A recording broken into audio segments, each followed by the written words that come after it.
I gotta say, I really despise IGN after attacking the studio, which made Wukong in coordination with other journalists after going after Stellar Blade. But, you know, you kind of have to respect the fact that they're just the PR arm of Western corporations, so they gotta go after the competitors. I mean, they gotta. But what I really hate is when they are gaslighting the public. Because now they're calling me stupid. They're calling me a dumbass for not believing what my eyes are seeing. I mean, look at this, right? This is them defending Star Wars Outlaws. The game costs around $120 if you want to play it earlier than everyone else, and if you want to get the hot season pass. So look at it. Just 9 seconds. Listen to this. As such, the blaster battles felt like they had meaningful stakes, and the stealth gameplay had a bit of weight to it because I knew that I'd be up against it. As such, so the blaster battles have what did he say? The blaster battles felt like they had meaningful stakes. Meaningful stakes, blaster battles, right? And what I see here is an NPC that gets hit by a blaster, and it's literally just standing in the open. He's just standing in the open, no cover, no nothing. This looks broken beyond belief. They also call Star Wars Outlaws one of the first Star Wars open world games. I know that they have the ability to purge the internet of information, but I am old enough to remember playing Star Wars Knights of the Old Republic MMO, and that seemed a little bit open world to me. Do you think like he's using an ability or something here that's stunning the character? Like this would be the only explanation, but honestly, at least show me something else. Like, match the video, match the footage on the screen with what you are talking about. This looks insanely generic, first and foremost. And secondly, it looks broken. Like, even the NPCs are wondering, what the hell am I doing here? There's nothing groundbreaking. Like even if this NPC would spurg out, like, let's assume, because we haven't played the game, right? So let's give the maximum benefit of the doubt and say that they used like a tranquilizing ability, like this is some sort of crowd control, which I honestly doubt. I just think that this is broken, but okay. Let's assume that they use this ability. This is still like generic combat. There's nothing really cool or exciting about it. No, like look, this NPC is just like, it's perking out here, right? And after that, it just randomly moves around.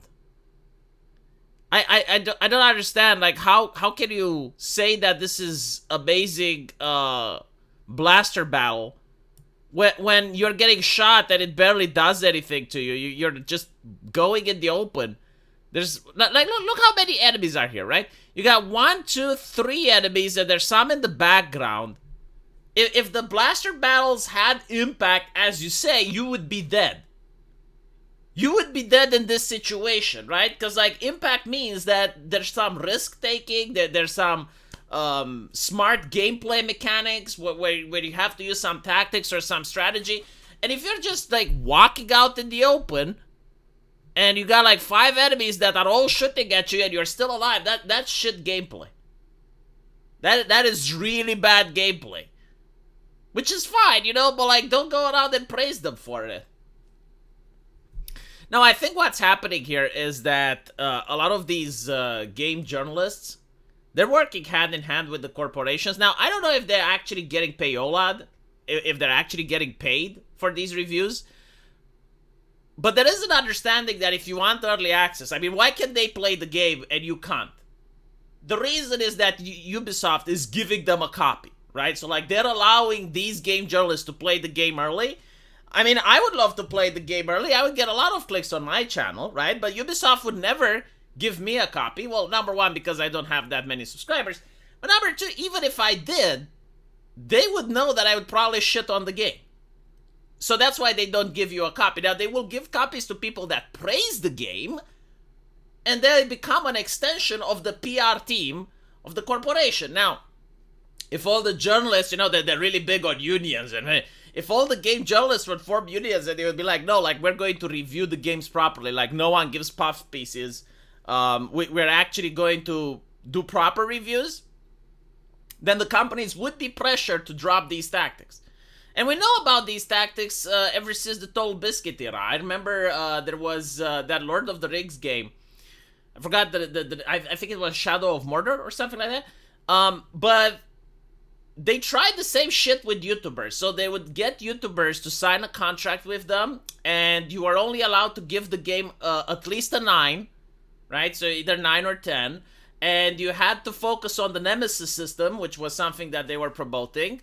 You had to avoid talking about bugs or gameplay glitches or anything like that. And some YouTubers said, no, fuck you. But it's interesting because some YouTubers actually did go along with it.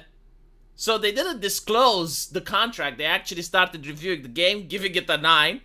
And I think like Total Biscuit was the one that blew the lid, and Angry Joe. And a lot of YouTubers had egg on their face. But what I found interesting is that this is what game journalists do, because I was looking at the same game and how IGN was treating it. Guess what? They gave it a 9. So basically, like, the same contracts were probably given to journalists as well. And it's the contract is like, okay, well, you gotta sign this, and in exchange, we're going to give you an early copy, an early access. And this is not disclosed. Like the actual readers don't get to see the contracts because they're under NDAs.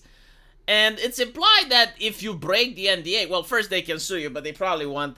But the more important thing is that you will never get other future games. Because like all the YouTubers that talk shit about it, they didn't get any other early accesses for quite a while.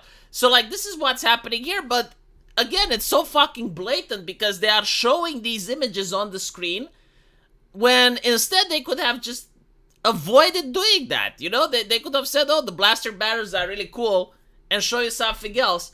Or all the blaster battles are really bad. And if that's the case, they actually have absolutely no footage to show, which is good news if you hate Star Wars Outlaws.